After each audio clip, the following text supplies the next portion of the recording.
Oke, jadi subscriberku sekarang udah 700 dan aku udah janji bakal bikin video room tour. And this is Bed Space V2.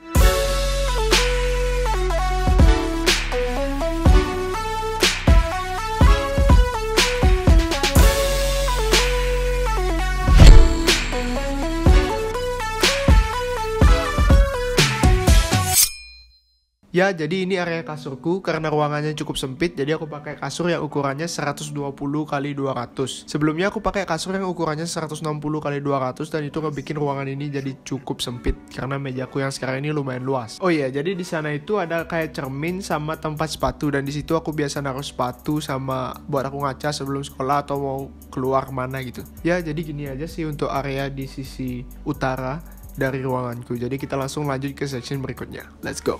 Oke, jadi di sini tuh adalah tempat barang-barang yang esensial kayak buku, terus di sini juga ada rak, vitamin, masker, dan di bawah ini ada kayak equipment kameraku, dan di bawah situ ada kayak barang yang sangat jarang aku pakai, jadi aku taruh di bawah. Oke, untuk dry box itu aku lagi mesen di e-commerce ya, dan aku sekarang naruhnya di section kedua ini, cuman aku geletakin aja, dan ini sangat tidak direkomendasikan oleh aku ya, dan mungkin fotografer-videografer lainnya, karena itu bikin lensanya jamuran, sensornya jamuran, dan lain sebagainya. Jadi kalian disarankan banget beli dry box buat kalian yang punya kamera. Mau kamera itu kamera murah atau tetap aja harus beli dry box guys. And yes, di section ini itu segitu aja. Jadi kita langsung, mungkin ini part yang kalian tunggu-tunggu, yaitu review setupku. Let's go. Oke, jadi di spot terakhir ini aku bakal review setupku. Jadi kita langsung ke PC-nya aja dulu. Ya, jadi ini tuh PC yang udah aku punya hampir sih, lebih 3 tahun. Aku punya itu dari 2021 bulan Maret, jadi sekarang udah bulan Mei ya,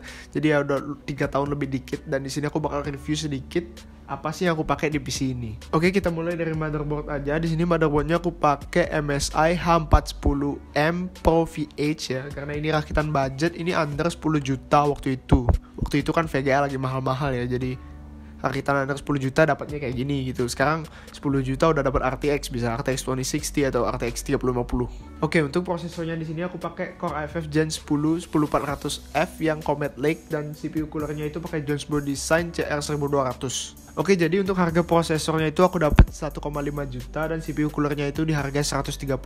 Ini harganya untuk offline store di Bali ya. Oke, jadi kita lanjut ke RAM. RAM di sini aku pakai Kingston Fury Beast yang 16GB DDR4 dan ya performanya standar-standar aja lah. Oke, kalau untuk storage aku pakai SSD 120GB dari Acer Panther, terus untuk HDD-nya aku pakai 500GB yang Seagate Barracuda yang warna hijau itu.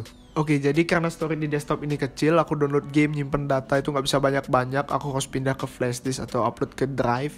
Jadi aku ada rencana buat nambah SSD NVMe 512GB, kalau bisa yang 1TB aja langsung di M.2 PCI slotnya. Oke, jadi yang terakhir ini adalah VGA. Jadi kita pinggirin dulu.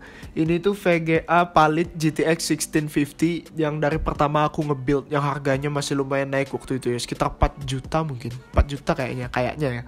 Pokoknya ini bukan 1650 yang super ya guys. Ini 1650 yang biasa, makanya performanya nggak terlalu bagus tapi nggak terlalu jelek juga ya. Masih standar lah buat main game kayak Forza, terus Valorant, CSGO, Rainbow Six dan lain-lainnya. Untuk wishlist VGA, aku ada rencana buat upgrade ke 2060 Super atau 3060. Jadi itu harus nyesuaiin sama PSU juga. Aku harus save money buat ganti PSU-nya. Ya mungkin itu aja sih dari PC-ku. Jadi kita langsung ke peripheralku. Let's go.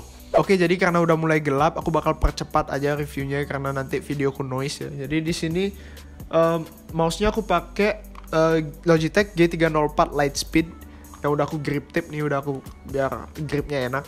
Terus ada mousepad, di sini aku pakai mousepad HyperX Fury S Speed yang ukurannya L, jadi lumayan besar. Dan cocok lah buat main game FPS karena aku tipenya orang yang low sense. Lanjut kita ke keyboard. Di sini aku pakai Vortex VX5 yang RGB ya. Ini RGB sebenarnya, cuman aku set ke warna merah biar match aja sama setupnya. Ini 60% terjangkau, harganya sekitar 450.000 kayaknya. Dulu waktu tahun 2021 baru pertama aku mau build PC, langsung aku beli keyboard ini. Dan ini ada detachable kabelnya. Jadi kamu kalau mau kayak berpergian keluar gitu, jadi ya tinggal cabut aja, nggak bikin kabelnya rusak. Oke, kita lanjut ke ke kamera yang kecil nih ya. Kamera yang kecil ini aku pakai action cam bekas kakakku itu. Sekitar 1,5 dulu belinya. Mungkin sekarang udah murah karena itu action cam abal-abal guys. Dan aku pakai lazy pot buat naruh karena aku nggak mau pakai tripod biar nggak makan banyak space. Dan di belakang sini sebenarnya ada sound card V8 buat speaker, dan di sini juga ada speaker JBL Flip 4 ku yang aku pakai ditaruh di sini aja. Karena aku nggak bawa kemana-mana jadi aku taruh sini pakai main speaker karena aku nggak ada rencana buat nyari speaker buat di desktop ini sih. Dan lanjut kita yang ke dekat-dekat dulu ya. Ini ke monitor. Di sini monitor aku pakai Gigabyte G24F. Ini monitor 24 inch 170 Hz termurah sih, under 3 juta. Harganya itu sekitar 2,6 atau 2,7 sekarang. Karena sekarang ada yang Gigabyte G24F2 itu bisa overclock sampai 180 Hz. Jadi gila bro, harganya masih under 3 juta lagi. Oke, kita lanjut untuk mikrofon ya. Jadi aku awalnya pakai mikrofon dari Cloud Alpha S ini. Dan aku baru beli mikrofon HyperX Solo Case. Jadi buat kalian yang mau review barang-barang di sini, kalian bisa komen aja di bawah. Jadi aku bisa bikin reviewnya buat kalian. Oke, jadi HyperX Solo Case ini mikrofon budget yang paling bagus kualitasnya menurutku, yang di harga di bawah 1 juta. Ini aku dapat harga 940.000. Ini harga offline store Bali ya. Lagi sekali ini harga offline store Bali, makanya agak naik sedikit. Jadi ini fungsinya yang keren sih, ada tap to mute button ya guys. Kalau kalian mau mute bisa pencet.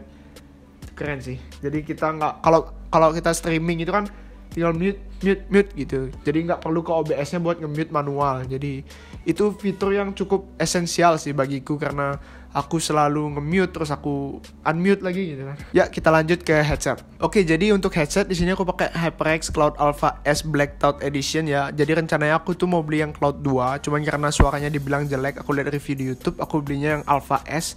Dan rencananya aku pengennya yang merah, yang listnya di sini merah tuh.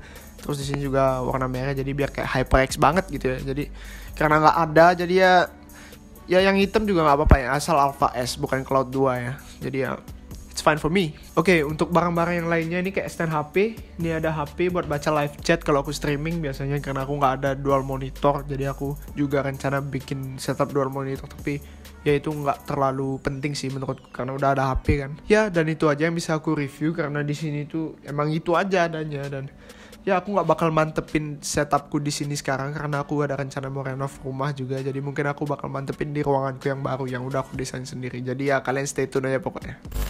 Okay, that is my room tour. I hope you guys enjoyed it. Kalau kalian ada pertanyaan bisa langsung komen di bawah dan jangan lupa like sama subscribe. And I'll see you in the next video. Peace.